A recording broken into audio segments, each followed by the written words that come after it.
had a very kind and tender and gentle lady that went to my church.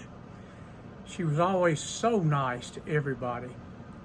One Monday morning, I was in my office and she walks in and she says, "Pastor Smith," she said, "can I talk to you a minute?" I was sure.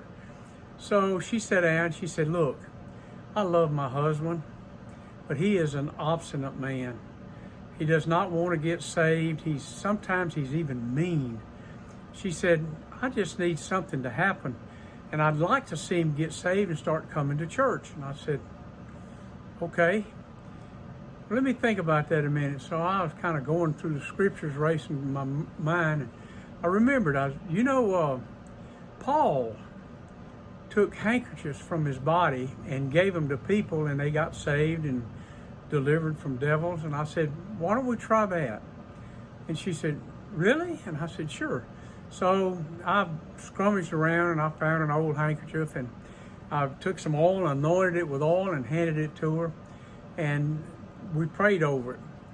So she went home with the idea that she was going to stuff it in his pillow, that he wouldn't know about it, and see what would happen. Next Sunday morning, triumphantly, this little lady walks in with her husband, who is beaming from sky to sky. His whole life has changed. She had an act of faith that was unsurpassed by anything I had ever seen.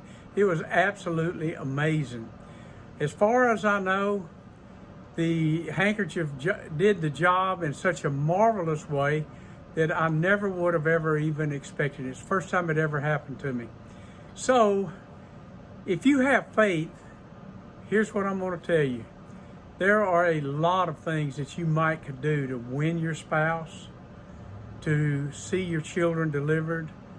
Just move in faith and ask God to do it. If it happened to Paul and it happened to this sweet little old lady, it could happen to you. God bless you and go in peace. Love you. Bye.